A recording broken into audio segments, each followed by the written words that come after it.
প্রকৃতি আমাদের জীবনের অপরিহার্য অংশ। গাছপালা, নদীনালা, পাহাড় পর্বত, প্রাণীজগৎ এবং বায়ু, এসব কিছু মিলে তৈরি হয়েছে আমাদের পরিবেশ। মানুষ প্রকৃতির অংশ এবং প্রকৃতি ছাড়া মানুষের জীবন অকল্পনীয়। আমরা যা খাই, যা পান করি, যে বায়ুতে নিঃশ্বাস নেই, সবই প্রকৃতির দান। তাই প্রকৃতিকে রক্ষা করা শুধুই একটি কর্তব্য নয়, এটি আমাদের অস্তিত্ব রক্ষার জন্য অপরিহার্য।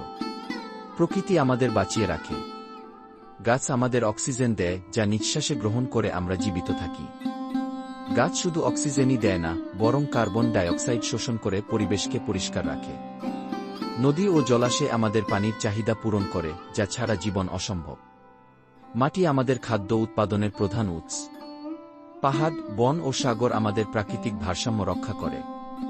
পশুপাখি এবং অন্যান্য জীবজগৎ জীববৈচিত্র্য বজায় রাখে এবং আমাদের প্রকৃতিকে সমৃদ্ধ করে।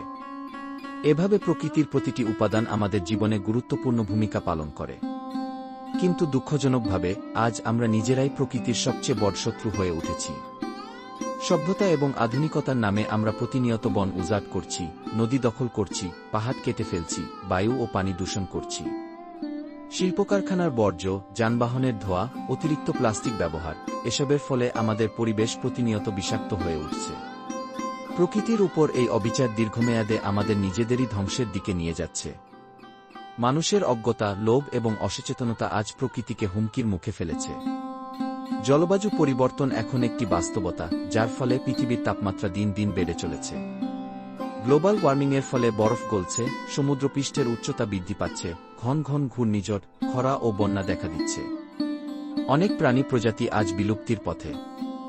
জীববৈচিত্র্যের এই ক্ষয় আমাদের জীবনের ভারসাম্যকে চরমভাবে নাড়িয়ে দিচ্ছে।